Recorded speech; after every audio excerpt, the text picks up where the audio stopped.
And it may surprise you to know that Washington, Lincoln, Jefferson, and so on were all creationists, and they stressed all men and women are descendants of Adam and Eve. Therefore, all brothers and sisters.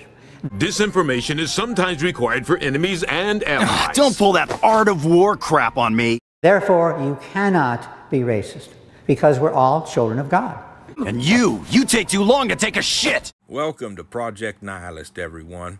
A couple weeks ago, I pulled into the dentist office and this lecture by a guy named Dr. Jerry Bergman was playing. And he's saying it was Darwin's goal to murder God. Darwin was a God murderer. A few minutes later, I'm numbed up, the doctor's grinding on my teeth, and this guy's talking in my ears. He's saying that you should love your rape baby. He's talking about how his grandchildren sucks. He craps on most Christians, says he's 1/3 black and that racism isn't a thing.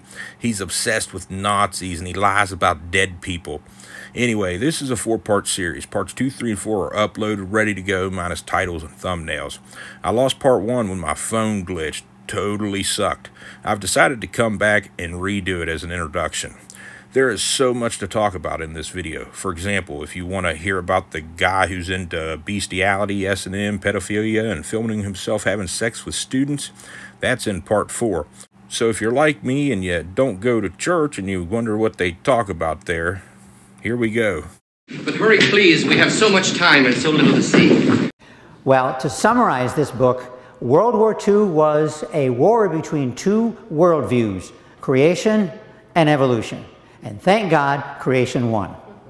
Because if evolution won, we would all, if we were here, of course this is a Lutheran church, so we're okay, we would be speaking German. We'd be saying, Sprechen Sie Deutsch? Sehr good, ja. Sprechen Sie, nein, not good. Anyways. I skipped the first few minutes, but Jerry's wrote 1,500 books, and his most popular book is a conspiracy theory about how the Second World War was a holy war between evolution and creation. Look, I can't even fathom that stupidity, and it's not why we're even here. We're here to talk about abortion. But, you know, when you got to sell your books, you want it to be relevant to abortion. Abortion is a greater cause of death for African Americans than heart disease, cancer, diabetes, AIDS, and violence combined. Ain't that ironic? Well then, laugh. About 40 to 50% of all African American babies are aborted each year. Laugh a little more. About 40 to 50% of all African American babies are aborted each year. It's nothing to laugh about! This is another book called Poor Design. One of the strongest arguments for evolution today is the human body is poorly designed. And that's just wrong. And it's ironic that I taught anatomy for many years at medical school. I'm listening to this stuff about the time needles being stuck in my gums, and in January I got to get 5 wisdom teeth cut out.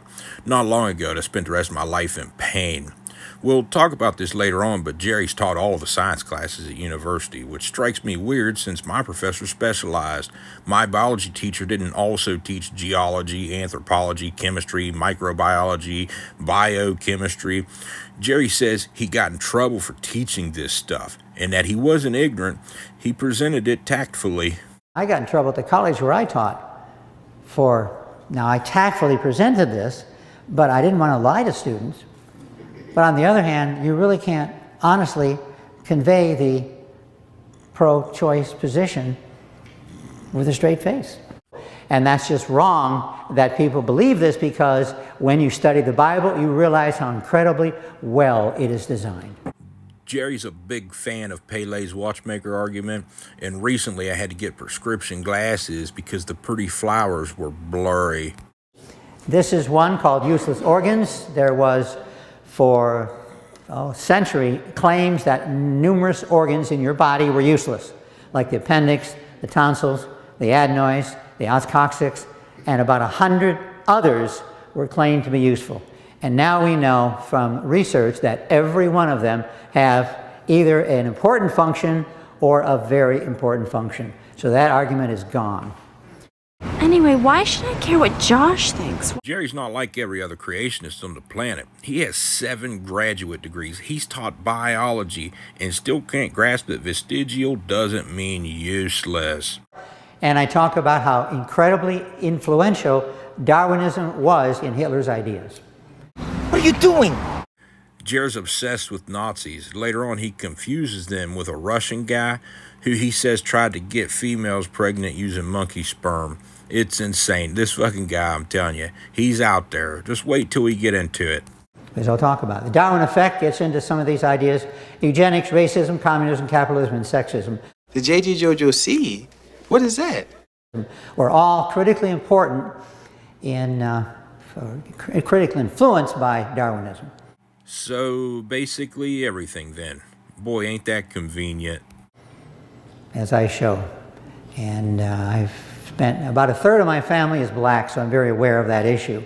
You're a third of your family is black and you're aware of that issue, but there's no such thing as racism? Seriously?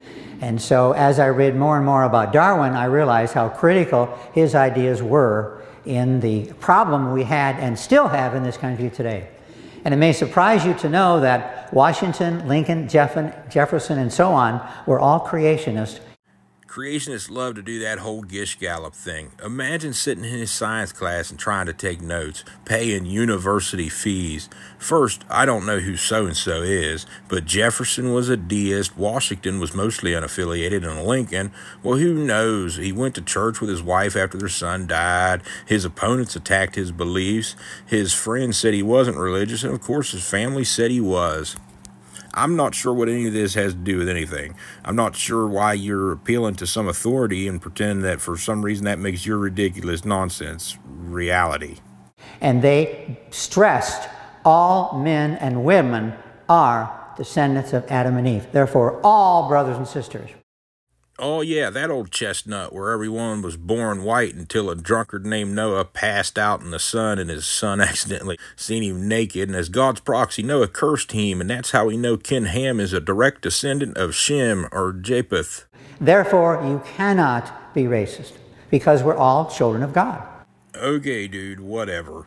I want to get into part 2 and how women should be forced to carry their rape babies, how they won't need suntans, and how most likely their husband's baby anyway, because the odds are women don't get pregnant when they're raped. Charles Darwin's goal. His goal was, and I just did a paper on this. I can't lock onto its language. To murder God. And to do this, he had to replace the reason people believed in God. I just did a paper on this. It's a lower life form, you fool. Let me make sure I'm following along. Darwin signed up for a 5-year voyage around the planet on a survey ship. And his mission, should you choose to accept it, was to kill God. Darwin was a godmother. Did Jerry read Darwin's book? Of course not. Why would he? He's read thousands of books on this topic, even wrote a few himself, but fails to grasp the most elementary observations that Darwin made. To seek out new life and new civilization. And to do this, he had to replace the reason people believed in God. When you ask people why they believe in God, they say, well, look at the beauty of the creation. Look at the trees, the sunset, the animals, the life around us, the dogs, the cats, all light. Look at your body. Just look at the flowers.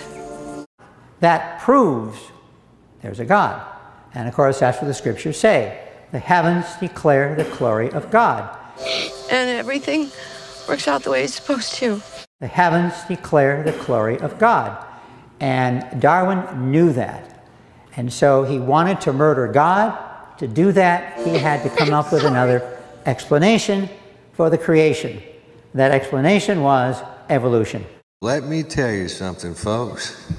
You can't fix stupid. And I wrote the paper of that, and one of the reviewers disagreed and said, well, that might have been true, but you better document it. So I added a couple more pages clearly documenting that, indeed, that's what Darwin meant. He wanted to murder God, and he wanted to destroy Christianity. Is that true? I don't know, and I don't even care. I remember Darwin talking in his book about how islands farther from mainlands had less diversity of life. It makes sense, and 150 years later, it makes even more sense with the discovery of DNA. But we're here to listen about baby legs being ripped off after their skulls are crushed, after they were burned alive. Man, let's get into the real shit, man. I'm here for the fucking baby rape. I guess I do care a little bit. I went and found that quote, and Darwin wrote in a letter, I am convinced, that species are not parentheses. It's like a confessor moda, immutable, as if people wrote like that 150 years ago. I found quotes of Darwin high-fiving God or the universe in a story about his bride-to-be begging him to read La Bible because she was afraid they wouldn't be together after they died. Is it true?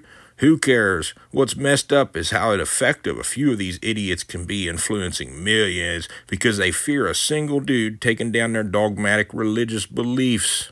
Just look at the flowers. That's what Darwin meant. He wanted to murder God and he wanted to destroy Christianity. That was his goal, very clearly. And then a survey, Stephen Jacobs in German it's pronounced, I had to learn German for my doctorate, by the way. The ability to speak does not make you intelligent. So I've forgotten most of it, but I can still say simple things like Wie geht es Ihnen and Es geht mir gut bitte and other things, so I can get by. And he asked them when life began, and about 95 said at fertilization, and yet they were pro-choice. So the biological world accepts the fact that, indeed, life begins at fertilization. Yeah, no shit, Sherlock! I'm actually shocked the number isn't 100%, and we're going to talk about it later, but a single cell that divides is alive. It's alive! Aren't beans alive? Cork it, nerd! For a guy who taught A&P at medical school, should be able to cite the first paragraph of Gray's Anatomy. At least, at a minimal, should know what life is. Transfer complete. Chapter 1, the animal cell. All the tissues of the body originate from a microscopic structure, the fertilized ovum, which consists of a soft jelly-like material enclosed in a membrane and containing a vesicle. What's he doing? Or small spherical body inside which I are think one he's or more reciting Gray's spots. Anatomy. This may be regarded as a complete cell. But yet, most of them were pro-choice. And there you can see a chart detailing this. Jared jumps to a chart based on a scale of 1 to 5, asking if you're neutral about baby murder or how really much is it your weekend hobby. Jared prattles on for a couple minutes, spewing out some incoherent nonsense, followed by my introduction to part 2. If you've made it this far, thanks. You really are the best. Stay tuned. And by the way, this was a fellow from this area. He got his a law degree, and then he went back to school to get his PhD at the University of Chicago, one of the most eminent universities in the world. And for this thesis, they turned him down. And he had to fight. Well, he is a lawyer. I guess that's why he became a lawyer first. And he went to court and he says, look, you cannot find anything wrong with it. But we don't like the implications. Well, that's neither here nor there. The fact is, the vast majority of biologists, and you can go into more detail if you look him up online, the vast majority of biologists agreed with the fact that at conception, you have life. Yum. Beam me up, Scotty. So she had the child, and the child was a beautiful little girl. You know, didn't have to go to the beach to get a suntan. Abortion is a greater cause of death for African Americans than heart disease, cancer, diabetes, AIDS, and violence combined. About 40 to 50% of all African American babies are aborted each year.